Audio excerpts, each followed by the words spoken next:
First fight on the card, probably the most exciting in my opinion. Mm-hmm. We have Mauricio Ruffy. Is it Uh, Ruffy or Fluffy? it's It's Ruffy. Ruffy. Okay, Yeah. okay. I'm thinking Oh, about Fluffier Anthony. than Yeah, yeah, that's yeah. what I'm thinking about. Yeah. He defeated King Is that Green. his real last name though? I heard it's not. I don't know. He likes One Piece or whatever, and apparently it Like might. Luffy. Yeah, yeah. It might have something to do with I don't Okay, know okay. my anime like that or manga, whatever you call it. But he defeated King Green via My knockout. man King, bro. Take him to the king, as you would say. No, like that. It was incredible. I saw the highlight. It was early in the first round. Mm-hmm. I looked down. I think I opened a drink or something. I opened a bottle of wine. Look up. Oh, you hear them cheering, and I'm like, what happened? You see Bobby Green with blood. I thought he got kicked in the nuts at first. I'm not kidding. I just saw him on the ground, like face down, to kind of, and next you know, he got spinning heel kick knocked out. I think that was the first time Bobby Green got knocked out via head kick. He'd never been knocked out by a head kick before. So what are your thoughts on Ruffy's performance? Him being somebody like King Green, excuse me. I think it's okay to call him Bobby for right now. But he said, "Mama named him Bobby. I'm gonna call him Bobby." Right. But nah, I think it's cool, right? Like I said, I wasn't able to see that amazing knockout because that's exactly what that was. You know, a spinning heel kick. It's not easy to land on nobody, and the way he executed it and the way he landed it, you know. And I mean, I'm talking about just straight on the temple, bro. Heel to temple. Beautiful knockout, bro. You can't, you know what I'm saying, deny that. You know, it might be a contender, you know what I'm saying, of the year type, you know, knockout. I think right? He's a strong chance. But with all that being said, I'm liking what, the Fighting Nerds is doing, right? He coming out of that camp. You know, those guys making a lot of noise. They doing, big things. Man, and his fighting style is so unique too because of just the techniques that he bring. And I really feel like with the MMA game, a lot of people forget about the mixed martial arts part, right? Like the actual traditional arts and shit like that, and how deadly some of these techniques can be. But it's exciting to see a dude like this, really making some noise, man, and going out there and putting on a show. No, definitely. He's one who I mentioned in a previous video. People are giving him a lot of likeness to Conor. They thought he had a very similar style with his strikes and his power, and how elusive he can be and landing that power with his kicks and his punches. He looked great last night. I was very impressed what he was able to do. Bobby Green plays that game with the hands down and stuff like that, very aggressive. It looked like he was being a little bit more respectful because he knew the power coming back. It seemed like they both were kind of respecting each other's distance, and then out of nowhere, just that knockout instantly. I guess moving forward, because it's not really nothing to dissect when it's something that perfect. I think it is in a contender for knockout of the year, and probably will be, even though we're just in March.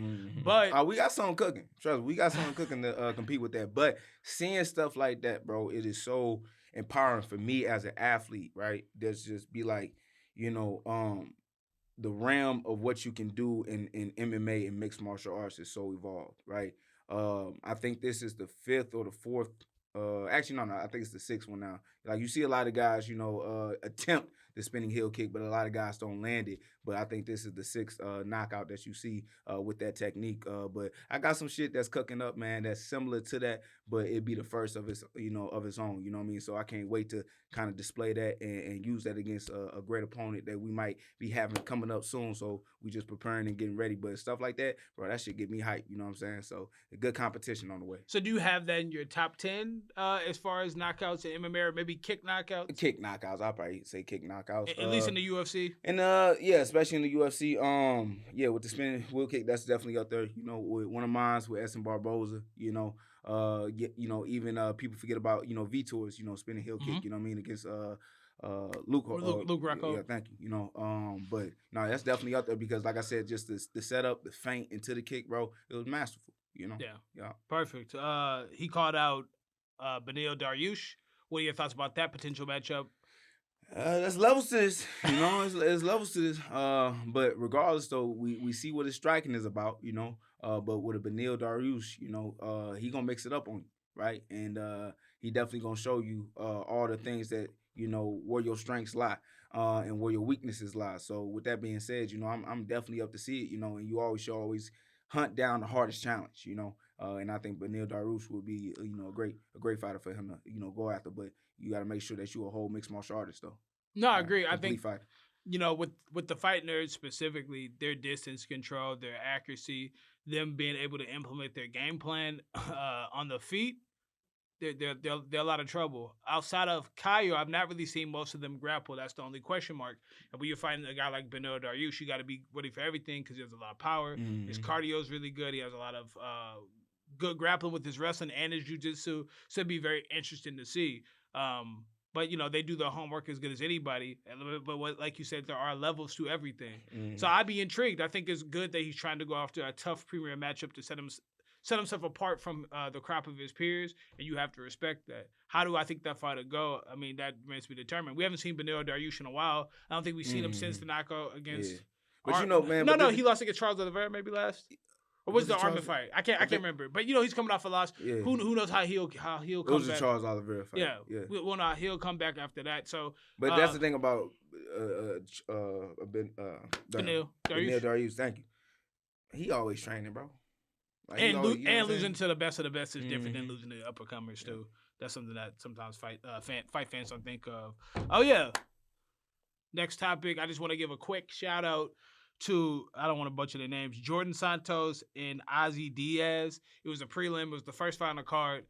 If those guys were a little bit more famous, they might have been the fight of the night instead of obviously Fazeev and Gagey with the Mhm. slot that they're in, and for them to deliver on a main card with not a lot of excitement. Right. Obviously they got it, but those two gentlemen were banging. Right.